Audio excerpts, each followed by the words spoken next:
Hey everybody, Weem here. The video in the background shows me working on what will eventually become a thumbnail for my first KeeperRL video, and I'll talk a bit more about that process here today. Additionally, I've got some other questions recently for general advice and things when it comes to thumbnails. Some of this comes in by email, some by Twitter, but especially recently I've been getting a lot of this from the Let's Play subreddit. So if you guys are watching this video from over there, hello and welcome. So the first thing I'd want to say here is that I am not a pro at this. I'm not the expert or anything. Some people even look at the thumbnails that I do and feel like it's probably not the most effective way to do them. I've had people say, well, you should use a unique screenshot for each video in a series. It kind of draws more attention, and I can totally see that being the case. And it could also be argued that me spending the time that I do with these thumbnails, 45 minutes, sometimes up to 2 hours, would be better spent somewhere else on my channel, kind of helping it out. It's probably more efficient uses of my time, in other words. But the thing is, making these thumbnails is a lot of fun for me. So that's if I spend more time doing that, then that's fine for me. That's kind of just one of the fun aspects of this all. So I continue. But yeah, again, we're going to kind of go through some things here, and I just want to say that this is just my process that I'm going to be talking about. So it's kind of relates to me, and I've been asked about my process, so that's what I'm going to talk about. Mine and yours may vary. So let me kind of jump into this. We've got two things I want to cover.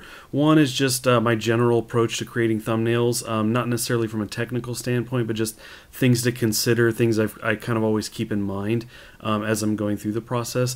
And then after that, I'll talk about the actual process of what you're seeing happen in the background.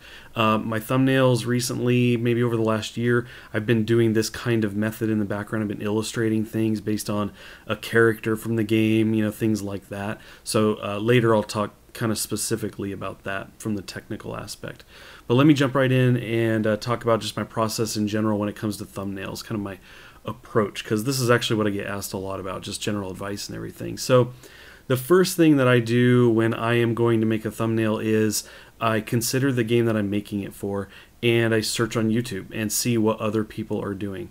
Now, when we talk about thumbnails, we talk about what is their purpose? Obviously, it's to kind of give some information about the game, whether it's an episode number, the title, so people can look at it at a glance and go, okay, this is a video about Starbound, for example.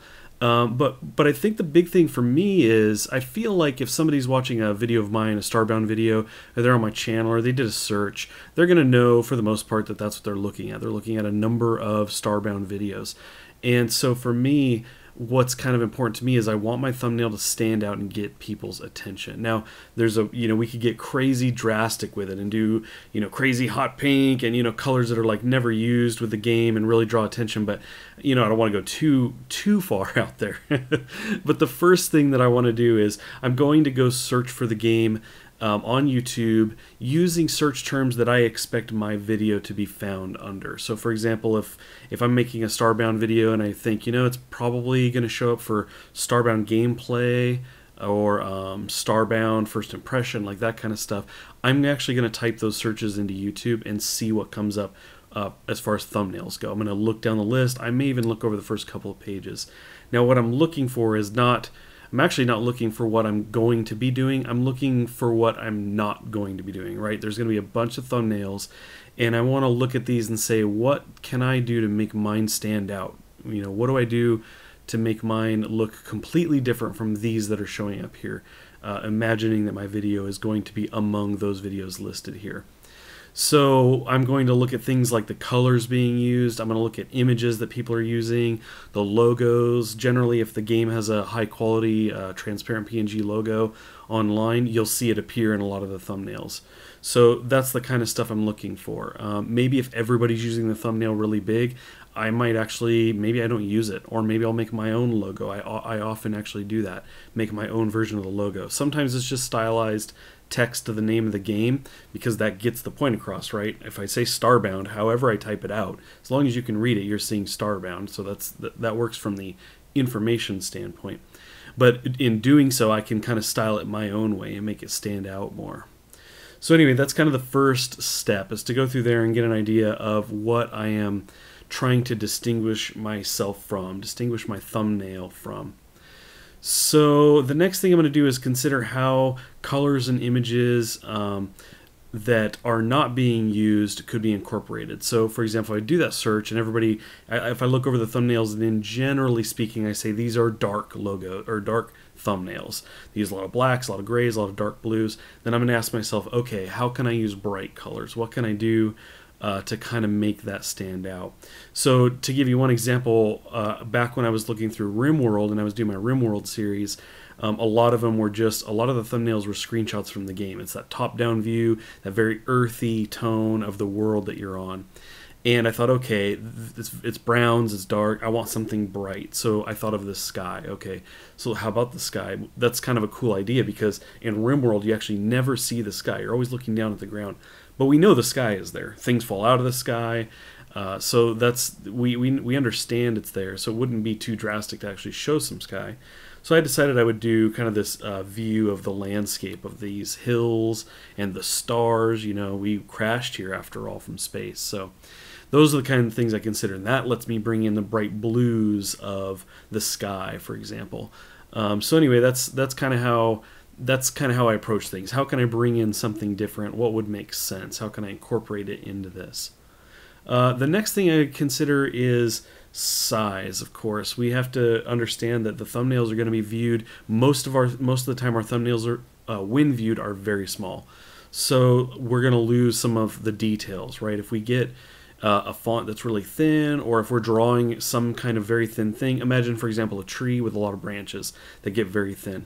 When that thumbnail gets very small, you're not going to see those branches. You're going to see the trunk, and you may be able to tell it's a tree, but you're not going to see any of the detail. So the same goes with fonts as well. If you're using thin fonts, it's going to get lost when the thumbnail's small. So generally what I'm looking to do when I'm kind of thinking about the composition of the thumbnail, what's going to appear in it, I'm thinking big, bold elements that can be seen even when it's small. And again, that goes with the fonts, so that if I use a particular color, that's still going to be seen because it's thick enough. Now, that kind of goes into another element that we have to consider, and that's contrast. Contrast is very important. I see a lot of people actually, this happens a lot more frequently than I imagine it would. I see a lot of people use things like black font over a dark blue background, and I can't read anything. I might be able to read a couple letters of it, but I really don't know what's going on. And so contrast is really important. Now, if I've got a very dark thumbnail, I'm going to make sure that everything kind of pops off of that as far as the words go or the logo, or if it's a character, I want them to really stand out. If we go to Starbound, I was using a lot of this kind of orange and dark browns, but I actually intentionally chose a character that was blue. Made him really stand out.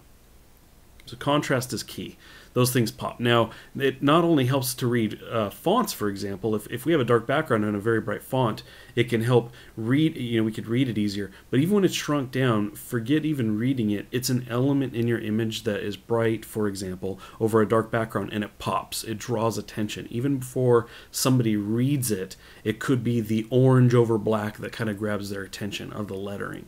So it's important for many reasons. So it's definitely something I look into.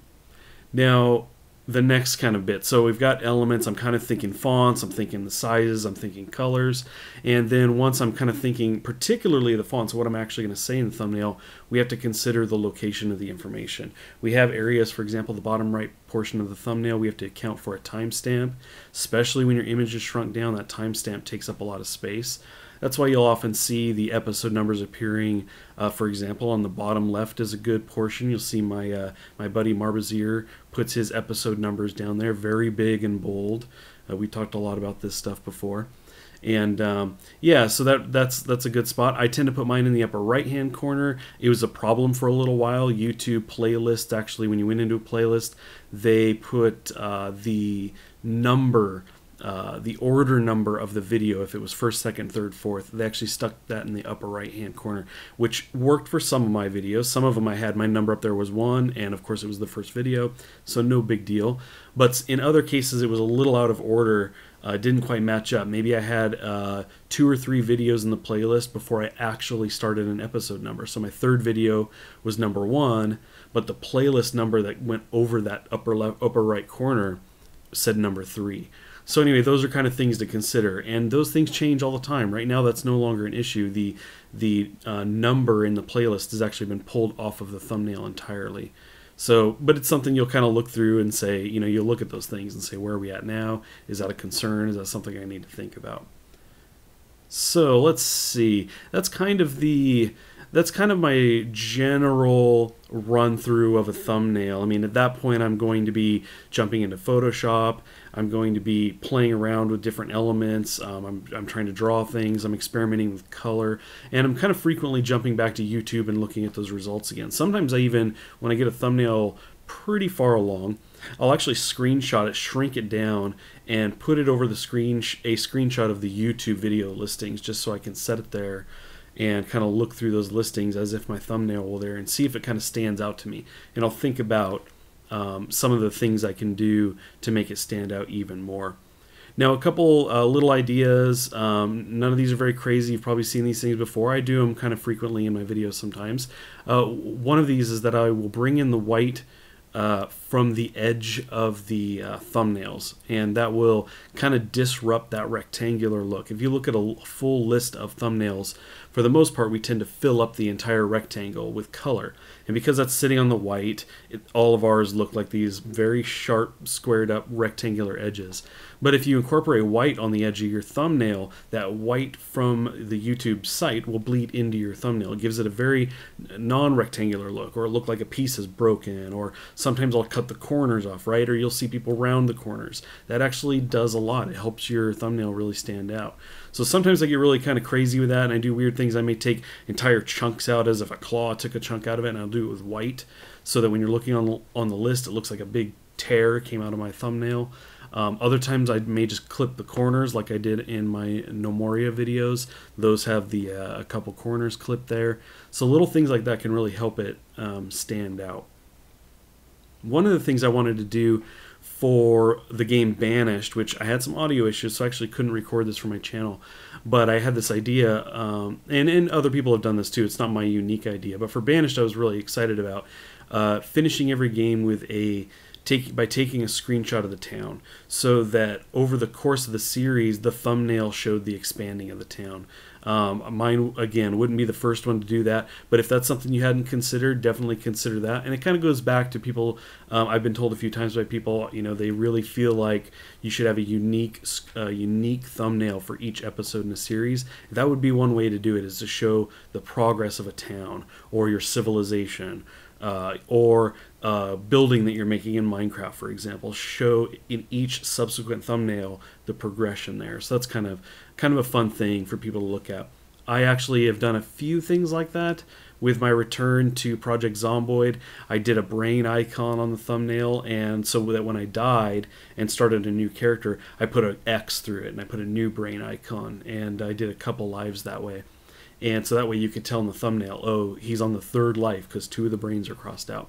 Little things like that. I think those are kind of fun. They may be the kind of things that most people don't pick up on, but I feel like it's a fun little thing, and if people do see it, I think they'll regularly look for it, you know, and as you continue. Let's see. So one last little tip, and that's that less is more. Now, this is a rule I broke with my Starbound thumbnail. It's got text all over the place, but I was really going for something completely different. I really was more concerned about its appearance within the video, and I was imagining, you know, when run at 1080p, I wanted it kind of to be this kind of cartoon show intro, right? So it's got this information on there, and I used that out in the thumbnail. And of course, if it shrinks down, the text is really hard to read, but I didn't really care so much. I thought, you know what, I've got the big blue character on there. It's obvious this is a Starbound thing. I'm not going to worry about the other stuff that you can't read it. You see it's Starbound, good enough. But I'm always considering that, and less certainly is more. If you put a lot of stuff on there, it's, you know, people kind of have to stop or they'll skip it, right? Because they're kind of skimming really quick. They just want the basics. And so if you can just keep it as short as possible, at a glance, people can instantly know. So, and that goes with everything else too. I try not to clutter my images. I'm trying to go for the big, the kind of bold, and that really takes up my space, right? You end up filling that pretty quickly with these big, bold elements versus a whole lot of little things that can be just really distracting. So try to keep it big, bold, and keep less on there, keep things moving along. Okay, so let me talk a bit about the process of what you see going on in the background. Now, for a while now, I've been doing the illustrated characters in my thumbnails, and to do these, I've been using a tool called the pen tool in Photoshop. Now, one of the first things I would say is that whenever I make these thumbnails, the thumbnail I create, I make it the image size that the video is going to be. So I've been recording for a while now in 1080p, so I'm generally starting with an image that's 1920 by 1080 in size. So it's kind of a 1-to-1 ratio of size, so that in the video, if you're watching at 1080p, you're seeing that thumbnail at the size it's meant to be viewed at. Now, if I made the video at 720p, and if I made it 1280 by 720, and then use that in a 1080p video, it'll stretch up, it'll look okay, but not as good. And if I make it bigger, then it's going to get kind of crunched down. And of course, you can't account for everything, right? There's going to be people who are watching my 1080p videos in 720, so the thumbnail gets a little crunched down. But mostly, I'm just trying to make the thumbnail at the actual size of the video. So in these cases, for the most part, like I said, I'm doing a 1920 by 1080p. And I'm using the pen tool in Photoshop. Now, I'm going to back up just a bit and talk a little bit about what this is that I'm making, these illustrations in particular, because again, this is something that a lot of people ask me about. So really, when you look at these illustrations, these characters, whether it's the Starbound character I did or any of these other things, I did one for Under the Ocean. We've got one being made in the background here for KeeperRL. What these are, if you really break it down, is they're just shapes, and they're on layers. So some are in front of others in these layers, and that's it. They're just a couple shapes, and each one of these shapes has a color.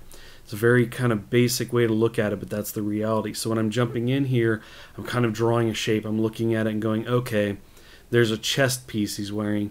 Let me draw that. Let me focus on the elements you can see, and then the stuff that's going to be, you know, there's going to be layers above it, like a cloak and everything. So I don't really care about what it looks like underneath that area. It's just the part you're seeing. So I'm going to make sure it's rounded in the same shape as the, for example, in this case, I've blown up a pixelated image of the keeper, and then I am redrawing him in this kind of vector-ish looking format. So that's kind of the basics. So I start there, and I generally work my way up, and I'll bounce around a little bit. But you know, in Photoshop, for example, you've got all the layers, and I'll kind of move up and down with the layers. Eventually, I'll go down and I'll make the shoes, for example, and those are going to be underneath the layer of the kind of lower part of the robes or the pants. So you kind of move around the layers, and you just draw these shapes out. Now, the way the pen tool works is you simply put down these points, and these are going to be control points for dragging these lines out. And you've probably been seeing me do this now for a bit. And I do have to apologize, was not recording with the cursor during this, so it can be a little difficult sometimes to see what I'm doing, but generally you'll see the points come down, and then I'm clicking on a point, and it gives you two of these handles, and you basically drag them out, and it kind of creates the curves. Now, the important thing here is to try and hand draw curves with the mouse. It's never going to be as good as that pen tool is, and you got a lot of control with the pen tool. You can move those handles and really shape those curves. They come out really smooth, very smooth. And when you're working with something like 1920 by 1080p, that's how I get those really crisp lines on the curve. They give it that kind of very vector-looking feel. So that's essentially what I do. I'm basically making the shapes that need to be made, using the pen tool, dragging them out, and making my curves, and then I'm coloring those pieces.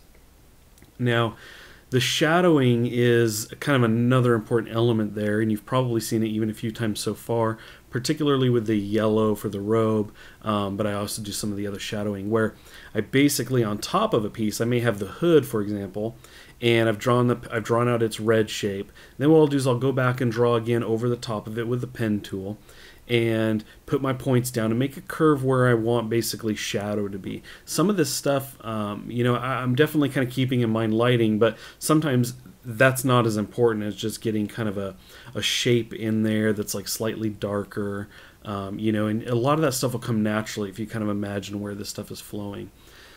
So it doesn't have to be perfect. I do stuff with the hood, for example, where I've got a darker part of the shadows at the very top, and well, realistically there would be a light up there, so it should be lighter, not darker. But you know, if you're seeing dark like that, you start to imagine folds in the robe and everything, so it's not too big a deal. But basically, again, it's the same process. I've got one shape, and then I just want to get a piece of it. So I'm using the pen tool, I'm drawing out a piece that I want shadowed, and basically what I'm doing is I'm making that into a selection. That's where you see the highlighted kind of dotted line, that it's a selection, and then I copy up to a new layer that piece, and it's red like the robe, except now I'm going to darken it slightly. So that's kind of how that works. I do the same thing with the staff, and yeah, so we kind of create shadow, kind of a shadow look that way.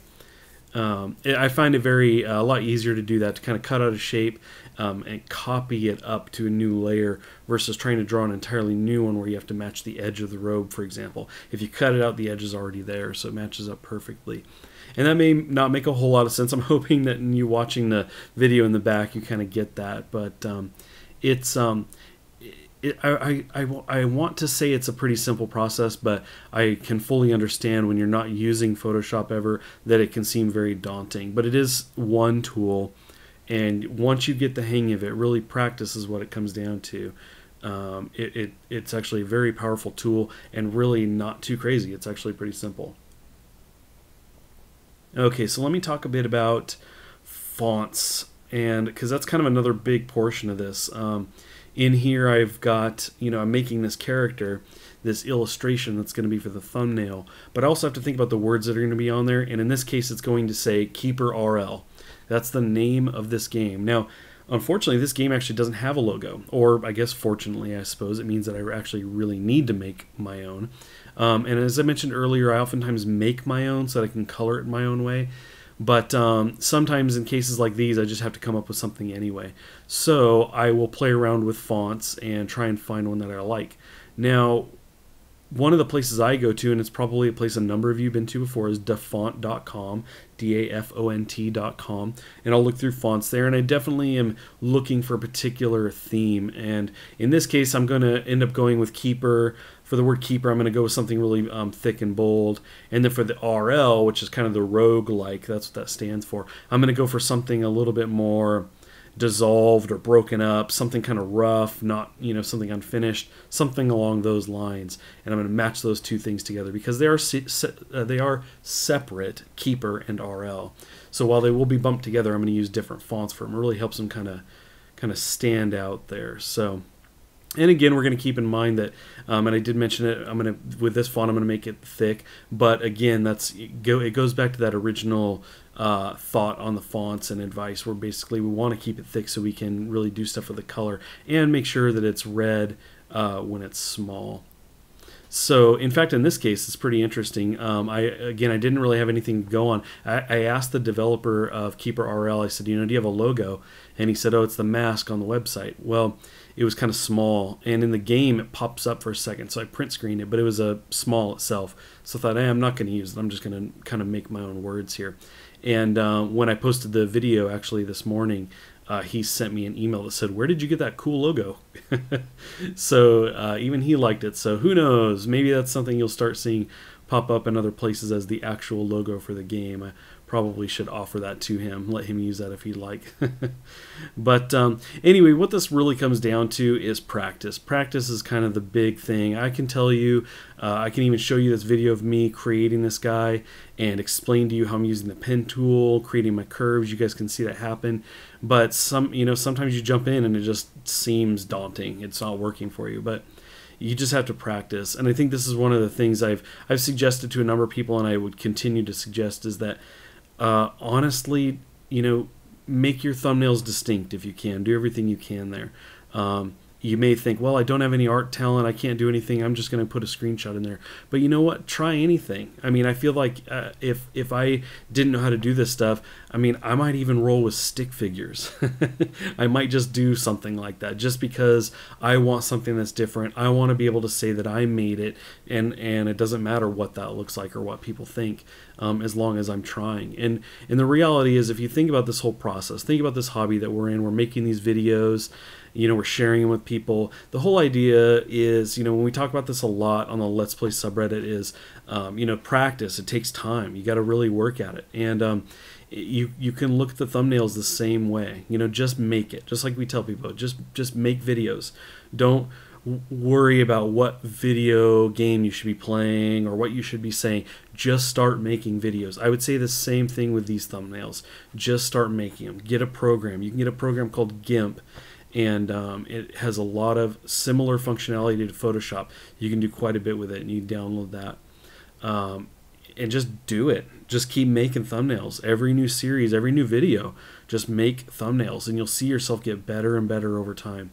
So I think that's kind of the key advice I would give of anything if you're trying to get into making these kind of graphics and everything, is just keep doing it and keep using it too. Use it on your site. Even if you're like, it's just not, it doesn't look all that great. So what? Who cares? It's going to be different, right? You made it. It's going to stand out and be unique from other things. And that's an awesome thing. That's really what, to me, the thumbnails are all about, is I'm trying to get a look that says, hey, check this out. You haven't seen this before. And, gets people's attention. So anyway, like I said, that's probably my biggest bit of advice, is keep at it, keep trying, and yeah, I think that's about it. So I'm hoping that, I know a lot of this was very general advice. You've probably heard it all before. I may have even said it to you before, but again, I've had a lot of people ask me this, and I thought, you know what, I'm going to make a video. I'm going to show you this video of me working on one of my thumbnails, and just kind of walk you through some of the basic advice. Once again, I'm not a pro. I'm not the expert at this. There's many ways to approach the creation of these thumbnails. So, try all of those too. If somebody says, oh, what Weem is doing is no good and it's a waste of time, there's probably some truth in that. Try something else. Definitely just keep at it though. And also, like I said, I don't always follow my advice. If you have listened to some of this advice, you probably can see some of my thumbnails and go, hey, wait, but you said less is more. Yeah, I don't always follow my own rules, but I do always consider them. And whenever I do something that breaks that, I know I'm doing it. It's intentional. I had some reason to do it. So anyway, thanks for watching, everybody. I really appreciate it. I hope you enjoyed this.